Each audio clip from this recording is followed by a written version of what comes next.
प्रिय छात्र छात्राओं, कल आपने वनपथ शीर्षक का आधा पाठ पढ़ लिया था। उसी के आगे आज आप देखेंगे इन प्रत्येक जो दोहे या छंद हैं इनका अलग अलग भाव और अर्थ है। तो आप देखें इसको। शीश जटा और बाव विशाल बिलोचन लाल तिरछी सी भौएं, तून तरासन बाण धरें तुलसी बन मार्ग में सुट सोहें, सादर बारों बार सुबाए चितय तुम त्यों हमरो मन मोहें, पूछत ग्राम वधू सियसों कहो सांवरे से सख रावरे कौन। हमने कल आपको बताया था कि वनपथ पर चल जाने पर जो ग्रामवासिनी स्त्रियां हैं प्रभु श्री राम माता सीता लक्ष्मण को देखते हैं तो इस प्रकार की अद्भुत मूर्तियां, इतने सुंदर लोग जब उन्हें दिखाई देते तो उन्हें पता चलता है, आपस में बात करती हैं। तो एक सखी बताती है कि ये प्रभु श्री राम अयोध्या के राजा हैं, माता सीता हैं और लक्ष्मण हैं। आगे एक सखी ने कहा था, आपने पढ़ा था कि बताओ ये तो हर समय आँखों के सामने रखने योग्य हैं, इनको कैसे वनवास दे दिया है। लेकिन ग्रामवासिनी स्त्रियां वगैरह जो होती हैं वो बहुत चतुर होती हैं। प्रभु श्री राम बार बार माता सीता की ओर देख रहे थे। ग्रामवासिनी स्त्रियों को कुछ शक हुआ, उन्होंने माता सीता से प्रभु श्री राम का क्या संबंध है इस बारे में पूछना चाहा। वही दिया है इसमें। शीर्ष जटा और बाव विशाल। वो ग्रामवासिनी स्त्रियां कह रही हैं कि हे सीते या हे माता सीता, जो जिनके सर पर जटाएं शोभायमान हैं, उर्बाह विशाल, यानी जिनका उर्मीश हृदय या वक्षस्थल विशाल वक्षस्थल है और लंबी लंबी बाहें हैं, बिलोचन लाल और जिनके लाल लाल नेत्र हैं, तिरछी सी भौएं और तिरछी सी भौएं, तून तरासन बाएं धरें, यानी जो अपने कंधे पे तरकस और बाण को सुशोभित किए हुए हैं, तुलसी वन मार्ग में सुट शोभे। तुलसीदास जी कहते हैं, वो वन ग्रामवासिनी स्त्रियां ये कह रही हैं कि वो इस वन के मार्ग में जाते हुए बड़े ही सुशोभित हो रहे हैं। सादर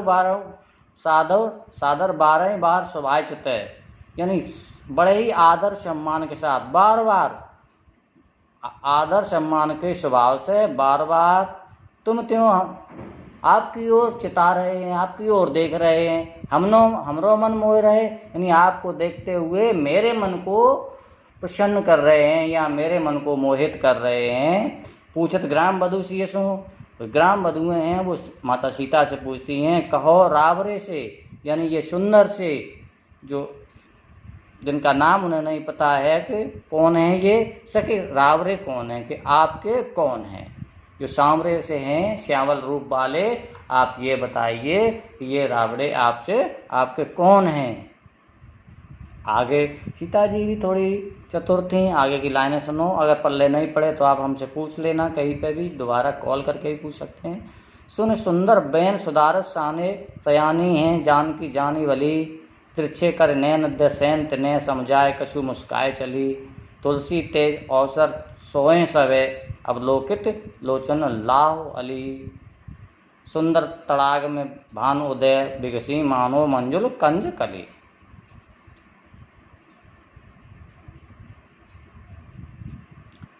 सीता जी ने, हमारे यहाँ हमारी भारतीय संस्कृति में ये विडम्बना है कि अपने पति का नाम नहीं लेते हैं। अभी भी है, अब तो खैर ये आधुनिक आ गया है, नाम लेते हैं, पहनावे में भी अंतर आ गया है। पहले या तो बेटा होता था, बेटी होती थी, उनके नाम के कहते हैं, उनके पापा हैं या वे हैं, ऐसे शब्दों का प्रयोग करते थे।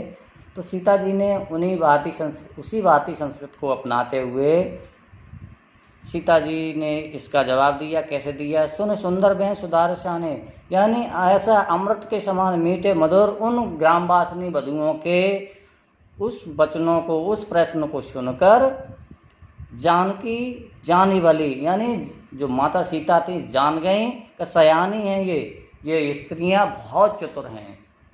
माता सीता ने उनके मीठी मीठी बातों को जान गई, सुनकर वो जान गई कि ये ग्रामवासिनी जो स्त्रियां हैं वो बधू हैं, बहुत चतुर हैं, तिरछे, और ये हमारा संबंध प्रभु के साथ जानना चाहती हैं। उन्होंने भी उसी इशारे में जवाब दे दिया। तिरछे कर नैन द सैन ने समझाए कछु मुस्काए चली। माता सीता ने अपने नेत्रों को थोड़ा तिरछा सा इशारा किया और मुस्करा के आगे बढ़ गई, यानी इशारे में ही कह दिया कि ये हमारे प्रभु श्री राम हैं। तुलसी ते अवसर सोए सबे, तुलसीदास जी कहते हैं उस अवसर पे सभी लोग ऐसे सुशोभित हो रहे थे, अवलोकित लोचन लाहवली, और जो नेत्रों को उन्हें देखकर, अलोकित मीन्स उस सुंदरता को वन के मार्ग में जाते हुए प्रभु श्री राम, सीता और लक्ष्मण को देखकर उनकी ग्रामवासिनी स्त्रियों को जो ऐसा अद्भुत नज़ारा प्रस्तुत हो रहा था, इतना खुशी या प्रसन्नता कहें या लाभ मिल रहा था। अलीमी सखी कह रही है इनको देखकर मेरी आंखों को इतना आनंद प्राप्त हो रहा है जैसे अनुराग तालाब में भांगोदय, यानी प्यार रूपी या प्यार के प्रेम के तड़ाग में तालाब में मानो भानोदय मीन्स सूर्य के उदय होने पर बिगसी मानो मंजुल कंजकली, यानी कंज मीन्स होता है कमल। ऐसा लग रहा है कि प्रेम के तालाब में सूर्य के उदित होने पर कमल की जो कली हैं वो खिल गई हैं, सुंदर कलियां खिल गई, क्योंकि उनको देखकर जो मन में प्रसन्नता आ रही थी उसके कारण सभी के मन प्रसन्न थे। और उस प्रसन्नता से ऐसा लग रहा था कि प्रभु श्री राम और सीता की शोभा को देखकर मानो कि वो कमल की जो ग्रामवासिनी बधुएं थीं वो कमल के समान प्रस्तुत की गई हैं, वो कमल के समान उनकी कलियां खिल गई हैं, जैसे कमल खिल जाते हैं ऐसे सब प्रसन्न दिखाई दे रहे थे। आज ये पूर्व हो गया, आगे देखा जाएगा।